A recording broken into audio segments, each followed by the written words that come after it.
இத பாருமா, சரவணன் இனிமே அங்க வந்து சண்டையெல்லாம் போட மாட்டான். அவனை நாங்க பாத்துக்கிறோம்.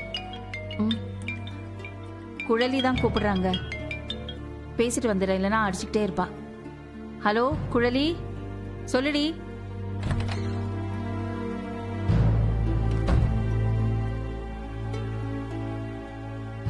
சரிப்பா, உடம்பு பார்த்துக்க. மாமா. என்னப்பா? மன்னிச்சிருங்க மாமா. ஏப்பா? நான் அடிக்கடி அந்த வீட்டை நினைச்சு பாப்பேன். நான் கல்யாணம் ஆகி அந்த வீட்டுக்கு வந்தப்போ நீங்க என்கிட்ட அவ்வளவு அன்பா இருந்தீங்க, எனக்கு எவ்வளவு மரியாதையா நடத்துனீங்க, சொந்த பொண்ணு மாதிரி பாத்துக்கிட்டீங்க. ஆனா நான் தான் எல்லாத்தையும் கெடுத்துக்கிட்டேன், நிறைய தப்பு பண்ணிட்டேன். அம்மா பேச்ச கேட்டு தேவையில்லாம எக்கச்சக்கமா போய் சொல்லிட்டேன். டீச்சர் வேலைக்கு போக சொல்லி நீங்க சொல்லும் போதாவது நான் உண்மை சொல்லிருக்கணும். ஆனா எனக்கு கிடைச்ச வாழ்க்கை இல்லாம போயிருமோங்கிற பயத்துலதான் சொல்லாம இருந்துட்டேன். ஒரு பொய்ய மறைக்க இன்னொன்னு, அத மறைக்க இன்னொன்னு, நான் நிறைய பொய் சொல்லிட்டேன். எனக்கு தெரியல உங்களுக்கெல்லாம் நடந்தது இவ்வளவு கஷ்டத்தை கொடுத்துருக்கோன்னு. உங்களை குடும்பத்தோட போலீஸ் ஸ்டேஷன், கோர்ட்டுன்னு எங்கெங்கேயும் அலைய வச்சுட்டேன். ஆனாலும் இது வரைக்கும் நீங்க என்ன எதுவுமே சொல்லல. இதோ இப்ப என்ன பாக்குறதுக்கு கூட நீங்க வந்திருக்கீங்க. இதெல்லாம் யோசிச்சு பார்க்கும்போது என் மனசு கடந்து குத்துது மாமா. மன்னிச்சிருங்க மாமா. ஏப்பா, உடம்பு சௌகரியம் இல்லாம ஆஸ்பத்திரியில் இருக்க, இங்கேயும் வந்து அழுதுக்கிறதா எப்படிப்பா? சரிப்பா, நடந்த விஷயத்தெல்லாம் திரும்ப இப்ப பேச வேணும். முதல்ல உடம்ப பார்த்துக்க. அழுகாதப்பா.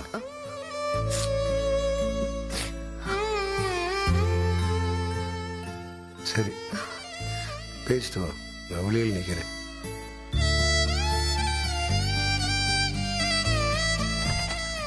ஏம்மா, சாப்பிட்டியா ஏதாவது? இத பாரு, மாத்திரை மருந்தெல்லாம் ஒழுங்கா எடுத்துக்க.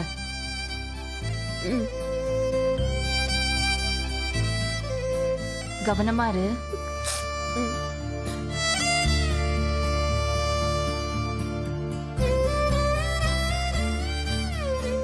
இந்தா, இத வச்சுக்கோ. பணம் எல்லாம் வேண்டாம். இல்ல வேண்டாம். புடி, இத வச்சுக்கோ. ஆஸ்பத்திரி செலவுக்கு ஆகும், வேண்டான்னு சொல்லாத. எனக்கு வேண்டாம். இந்தா புடி மயில. எனக்கு பணம் வேண்டாம்.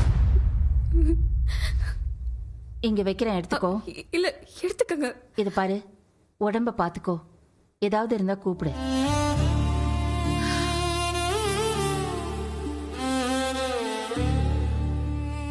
நான் வரேன்.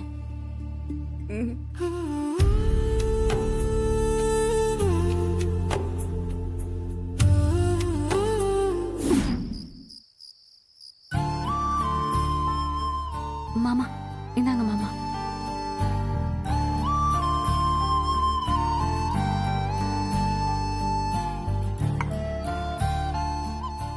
அப்பா, அண்ணி எப்படி இருக்காங்க? பிபி அதிகமா இருந்தது, இப்ப கொஞ்சம் பரவாயில்லடி. ரொம்ப முடியாம இருக்கிறதா அவங்க அம்மா சொன்னாங்களே அத்தை. ஏய், அவளோட அம்மாவை பத்தி உனக்கு தெரியாதா? 1னா 10ன்னு சொல்வாங்க. அத்தை, எப்போ டிஸ்சார்ஜ் பண்றாங்களா? நாளைக்கு பண்ணிருவாங்கன்னு நினைக்கிறேன். வேற எதுவும் பிரச்சனை இல்லைல்ல? அதெல்லாம் ஒண்ணு இல்ல ராஜி. இந்த சரவண தேவையில்லாத வேலையை பண்ணிட்டான். அவன் போய் சண்டை போடாம இருந்தா இவ்வளவு பிரச்சனையே இல்ல. எவ்வளவு சொன்னாலும் இந்த சரவணனுக்கு புரியவே மாட்டேங்குது. சரவண, அப்பா இங்க வாடா. சொல்லுங்கப்பா. தங்கமயில் ஆஸ்பத்திரியில் இருக்கு, தெரியுமா உனக்கு?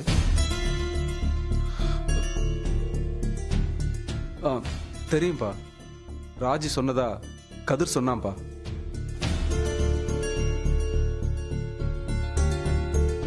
நானும் உங்க அம்மா ஆஸ்பத்திரியில் போய் அந்த பிள்ளைய பார்த்துட்டு வந்தோம். இல்லை ஏதாவது பதில் சொல்ற? ஏண்டா அவ எப்படி இருக்கான்னு ஒரு வார்த்தை கூட கேட்க மாட்டியா நீ? டேய், நீ அங்க போய் போட்ட சண்டையினாலதான் அந்த பொண்ணுக்கு பிபி அதிகமாயிடுச்சுடா. அம்மா, அவங்க அம்மா வேலை உண்டு வீடு உண்டுன்னு இருந்திருந்தாங்கன்னா நான் ஏமா வீட்டுக்கு போய் அவங்களோட சண்டை போட போறேன்? ஏண்டா உனக்கு கொஞ்சம் கூட மயில பத்தியும் குழந்தைய பத்தியும் அக்கறையே இல்லையா? அம்மா, குழந்தை மேலாம் எனக்கு அக்கறை இருக்குமா?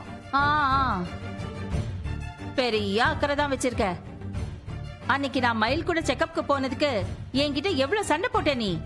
ஆனா அதுக்கப்புறம் டாக்டர் என்ன சொன்னாங்கன்னு ஒரு வார்த்தை கேட்டியா நீ? இத பாரு, நீ பண்றதெல்லாம் கொஞ்சம் கூட நல்லா இல்ல, பாத்துக்கோ. கோமதி, நீ கொஞ்சம் அமைதியாரு. வர அந்த பிள்ளை மயிலோட அம்மா உனக்கு நல்லாவே தெரியும். அதை தெரிஞ்சுக்கிட்டே ஏன்டா அங்கே போய் சண்டை போட்டு வர? அப்பா, நான் என்ன சொல்ல வரேன்ப்பா? அதை பற்றிலாம் உங்கள்கிட்ட கடையில் வச்சு பேசிட்டே இல்லை. திரும்ப திரும்ப ஒரே விஷயத்த பேசக்கூடாதுன்னு பார்க்குறேன். இப்போ அந்த பிள்ளை உடம்பு சௌரியம் இல்லாமல் ஆஸ்பத்திரியில் இருக்கு. போடா, போய் ஒருட்டு அந்த பிள்ளைய பார்த்துட்டு வா. அப்பா, நான் ஏன்பா போய் பார்க்கணும்?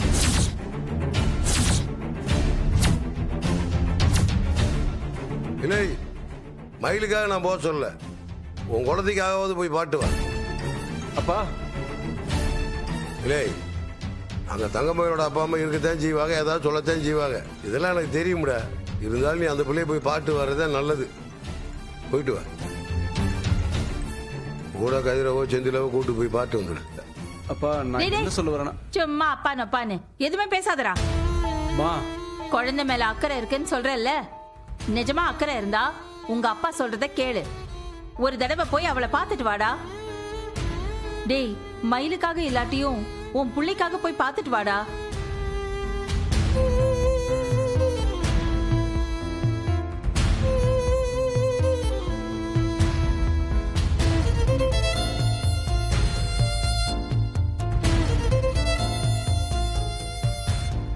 என்னங்க இவன்?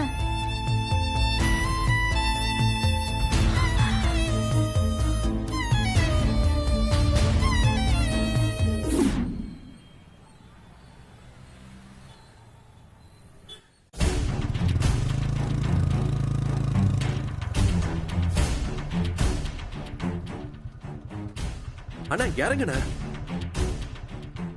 இறங்கு.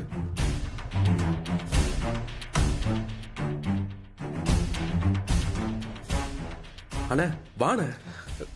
கதிரே, எனக்கு அவளை பார்க்கவே வேணாண்டா. வீட்டுல சொன்னாங்கல்ல, அதுக்காக வாச்சு பார்க்கலாண்ணே. எனக்குலாம் அந்த முகத்தை பார்க்கவே பிடிக்கலடா. குழந்தைக்காகவாது பார்க்கலாம்லண்ணே. அண்ணா வாண்ண போலாம். டேய், வேணாண்டா. வாண்ண.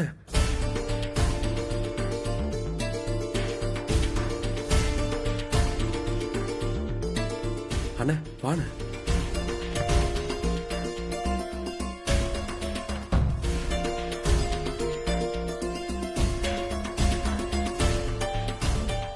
என்ன மயில் இருக்காளா செத்துட்டாளான்னு பார்க்க வந்தீங்களா?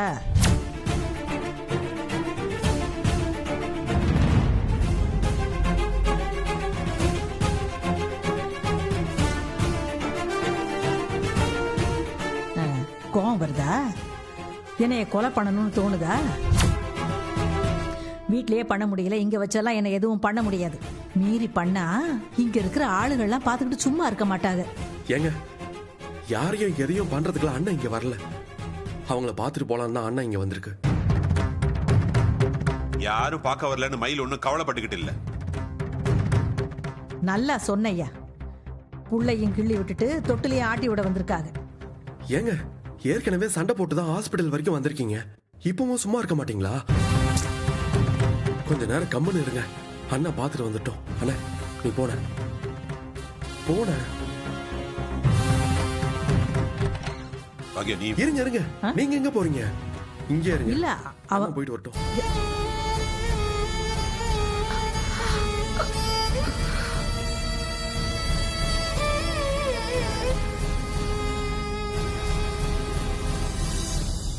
என்ன பேசுறாங்கன்னு தெரிஞ்சுக்க வேணாமா? தெரிஞ்ச என்ன பண்ண போறீங்க? வேணான்னு சொன்ன பொண்டாட்டி கிட்ட என்னத்த ரகசியமா பேச போறாரா? அவங்க ரகசியமா பேசுறாங்க இல்ல வேற ஏதோ பேசுறாங்க, அது அவங்க விருப்பம். நான் போய் பாப்பேன். இங்க பாருங்க, நீங்க உள்ள போனா அவங்க 2 பேரையும் பேச விட மாட்டீங்க. தேவையில்லாம சண்டை எடுத்து விட்டுட்டு இருப்பீங்க. நீங்க பேசாம இங்கே இருங்க. என் பொண்ணை ஏதாச்சும் பண்ணிட்டாருன்னா? நீங்க பேசுறது உங்களுக்கே ஓவரா தெரியலையா? பேசாம நில்லுங்க, உள்ள எல்லாம் போக வேண்டாம்.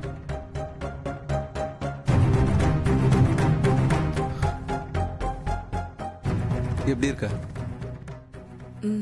நல்லா இருக்கேன். குழந்தை எப்படி இருக்கு? குழந்தை நல்லா இருக்கிறதா டாக்டர் சொன்னாங்க. நீங்க பார்க்க வருவீங்கன்னு நான் எதிர்பார்க்கல.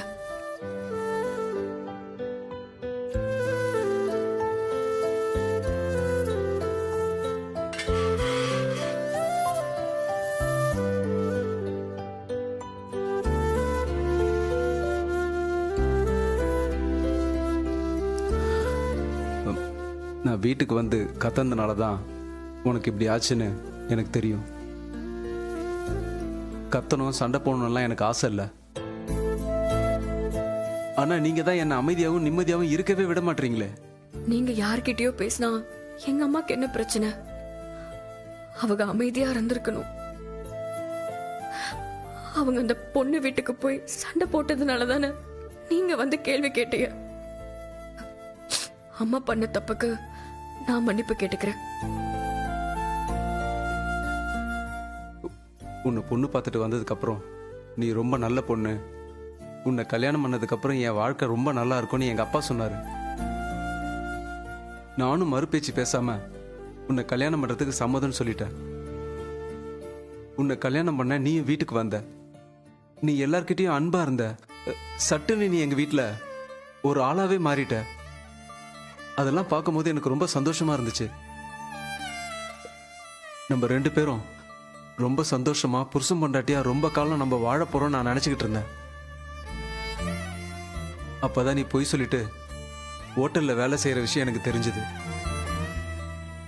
அதுக்கப்புறம் படிப்பு விஷயம், வயசு விஷயம்னு ஒவ்வொன்றா எனக்கு தெரிய வந்துச்சு. நீ பெருசா படிக்கலையா? அதெல்லாம் எனக்கு பெரிய பிரச்சனையே இல்லை. என்னை விட உனக்கு வயசு அதிகமா? அதுவும் எனக்கு பிரச்சனையே இல்லை. ஏதாவது ஒரு வேலை நீ விரும்பி பார்க்கறனா அதுவும் எனக்கு ஓகேன்ற மாதிரி தான் நான் இருந்திருப்பேன். என்ன எனக்கு கொஞ்சம் டைம் கொடுத்துருந்தா நான் வந்திருப்பேன். நீ உண்மையை சொல்றதுக்கு பயந்துட்டு இருந்திருப்ப. வீட்டில் சொன்னா என்ன ஆகுமோன்னு கூட யோசிச்சுட்டு இருந்திருப்ப. அதனாலதான் நீ அமைதியா இருந்துட்டேன்னு நானே ஆறுதல் படுத்திட்டு இருந்திருப்பேன். ஆனா நீ எனக்கு அதுக்கெல்லாம் நேரமே கொடுக்கலையே. மேல மேல என்ன போட்டு அடிச்சு விடாம துரத்திட்டுல இருந்த. நான் பண்ணினது எல்லாமே தப்புதான். தயவு செஞ்சு மறுபடியும் அதை பத்திலாம் பேச வேண்டாமே. நடந்ததை ஞாபகப்படுத்தணும், உன்னை கஷ்டப்படுத்தணும் எனக்கு எந்த நோக்கமும் கிடையாது. ஆனா நானும் மனசை விட்டு உங்ககிட்ட பேசணும்ல. என் கஷ்டம் என்னன்னு நானும் சொல்லணும்ல. என் குடும்பம் உன்னை அவ்வளோ நேசிச்சுது, நல்லா பாத்துக்குச்சு. என் அப்பா என் அம்மா எல்லாருமே உன் மேல அம்புட்டு அன்பு வச்சிருந்தாங்க. அவங்க எல்லார்கிட்டயுமே நீ பொய் சொல்லி ஏமாத்திருக்க. அது கூட பரவாயில்ல. போலீஸ் ஸ்டேஷன், ஜெயிலு, கோர்ட்டுன்னு குடும்பத்தையே அலைய வச்சுட்ட. எங்க அம்மா வீட்டுல கூட தனியா இருக்க மாட்டாங்க, அவ்வளோ பயப்படுவாங்க. அவங்கள ஜெயில புடிச்சு போட்டு அவங்களுக்கு உடம்பு சரியில்லாம ஹாஸ்பிட்டல் போய் அவ்வளோ கஷ்டப்பட்டாங்க. அரசி, ராஜி, என் தம்பிங்கன்னு எல்லாருமே போலீஸ் ஸ்டேஷன் வந்தாங்க. அந்த வேதனையில இருந்து எங்க குடும்பம் வெளியில வர்றதுக்கு எம்பிட்டு கஷ்டப்பட்டாங்க தெரியுமா? வெளியே வந்ததும் அடுத்து ஒரு பிரச்சனை. உன் நகையெல்லாம் நாங்க திருடிட்டோம்னு குடும்பமா உட்கார்ந்து சதி பண்ணி எங்க எல்லாரையும் சிக்க வச்சிட்டீங்க. எங்க அம்மாவும் என் குடும்பமும் எனக்காக கஷ்டப்பட்டத, அழுதுகிட்டு பயந்துகிட்டு நின்னத சாகர வரைக்கும் நான் மறக்க மாட்டேன்.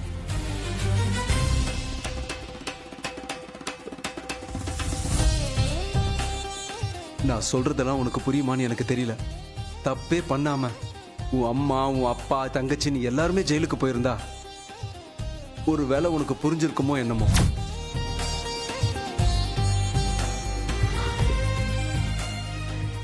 இல்ல, அதெல்லாம் என்னைக்கும் எப்பவும் உங்க குடும்பத்துல நடக்கூடாது. நான் சொல்றேன், உங்க எல்லாத்துக்கும் சரவணன் இப்ப ரொம்ப கெட்டவனா தெரியறேன், வில்லனாவும் தெரியறேன். நான் அப்படியே இருந்துட்டு போறேன்.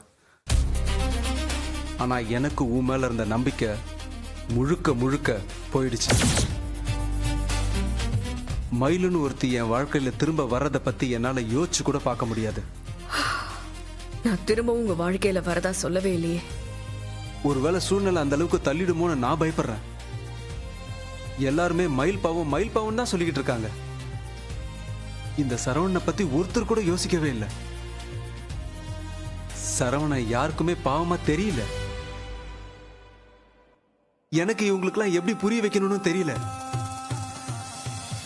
இங்க பாரு மயிலு, நீ மாசமா இருக்க. பிறக்க போற குழந்தை மேல எனக்கு உரிமையா இருக்கு, அக்கறையும் இருக்கு. அந்த குழந்தைக்கு என்ன பண்ணுமோ ஏது பண்ணுமோ எல்லாமே நான் பண்றேன். பணம் சம்பாதிச்சு கொடுக்கறதுல இருந்து எல்லாமே நான் பண்றேன். உன்னால முடியாதுன்னு குழந்தைய என்கிட்ட கொடுத்தா கூட சந்தோஷமா நான் வளர்த்துக்கிறேன். ஆனா அந்த குழந்தைக்காக நம்ம 2 பேரும் சேர்ந்து வாழணுன்ற எண்ணம் மட்டும் இருந்துடக்கூடாது. அது நடக்கவும் நடக்காது. அப்படி ஒண்ணு நடந்துச்சுன்னு வையேன், அப்புறம் சரவண உசுரோட இருக்க மாட்டான்.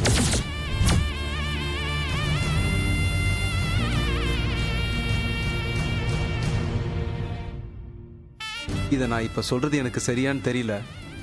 ஆனா திரும்ப எப்ப சொல்ல முடியும்னு தெரியல. ஏதாவது ஒரு நாடகம் பண்ணி உங்க அப்பா அம்மா நம்மளை சேர்த்து வைக்கணும்னு முடிவு பண்ணியிருந்தாங்கன்னா தயவு செஞ்சு அவங்க கிட்ட சொல்லிடு. குழந்தை மேல எனக்கு இருக்கிற பொறுப்புல இருந்து என்னைக்கும் எப்பவும் நான் மாற மாட்டேன். அதே மாதிரி உன் கூட எப்பவும் நான் வாழவும் மாட்டேன்.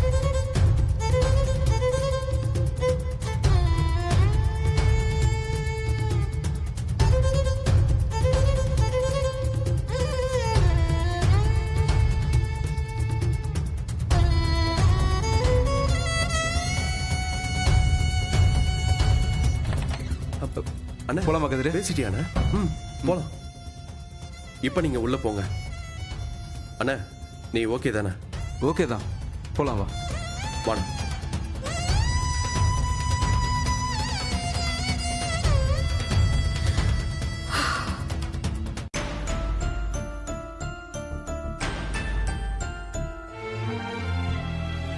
என்கிட்ட நீ முன்னாடியே சொல்லியிருந்தா நானும் சரவணன் கூட சேர்ந்து ஆஸ்பத்திரிக்கு போயிருப்பேன்ல. மயிலை பார்க்கறதுக்காக ஒன்றும் இல்லை, எனக்கு இன்னும் அந்த பிள்ளை மேலே கோபம் இருக்கு. நான் சரவணனுக்கு துணையா போயிருப்பேன்ல. டேய், அதான் கதிர் கூட போயிருக்கியான்ல, அதையும் பார்த்துக்கோ. மயிலோட அம்மா வாயை வச்சுக்கிட்டு சும்மா இருந்தாலே போதும்.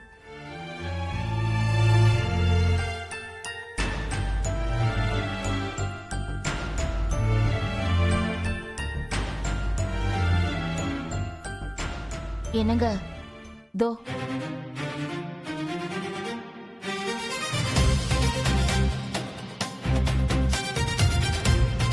என்ன சரவணா,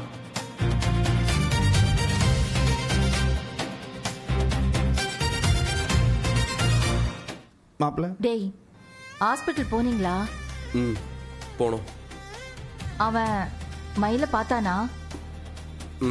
டேய், என்னடா கேக்குறதுக்கெல்லாம் ஊ கட்டிட்டு இருக்க? வாயை திறந்து பதில் சொல்ல மாட்டியா? சரவண மயில் கிட்ட பேசினானா? பேசிட்டாங்க. டேய் மாப்பிள்ள, அங்க வேற எதுவும் பிரச்சனை இல்லைல்ல? இல்ல.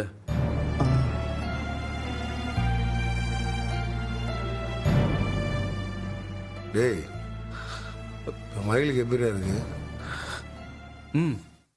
இருக்கா? இத பாருடா, உனக்கு அவளை பார்க்க விருப்பம் இல்லைங்கிறது எங்களுக்கு தெரியும். நாங்க சொன்னதுக்காக தான் நீ அவளை பார்க்கவே போன. அவளோட வயித்துல வளர்றது இந்த வீட்டோட வாரிசு. அந்த குழந்தை எல்லாருக்கும் ரொம்ப முக்கியம்டா. அது மட்டும் இல்ல, கர்ப்பமா இருக்கிற பொண்ண கஷ்டப்படுத்தின பாவம் நமக்கு வந்து சேரக்கூடாதுடா. மா, திரும்ப திரும்ப ஒரே விஷயத்த பேச வேண்டாமா? அதான் அண்ணா அவங்கள போய் பார்த்துட்டு வந்துருச்சுல்ல. நீ என்னக்கா சரவணன் என்னமோ அந்த பிள்ளைய கஷ்டப்படுத்தின மாதிரி பேசிக்கிட்டு இருக்க? அந்த பிள்ளையும் அவ குடும்பமும் சேர்ந்து தானே நம்ம சரவணனை கஷ்டப்படுத்துச்சு. டேய், நடந்த விஷயம் என்ன அவனால இருக்கட்டும்டா. ரொம்ப முடிஞ்ச விஷயத்தை யோசிச்சு யோசிச்சு பிறக்க போற குழந்தைய விட்டுற முடியுமா? என்ன வேணா நடந்துருக்கட்டும்டா, ஆனா அந்த குழந்தை நம்ம வீட்டிலே தான் வளரணும். அது மாத்திரம் இல்ல, மயிலு கர்ப்பமா இருக்கிற விஷயம் அக்கம் பக்கத்துல எல்லாருக்கும் தெரியும். எல்லாருமே அவளை எப்போ கூட்டிட்டு வரீங்கன்னு கேட்டுட்டு இருக்காங்க.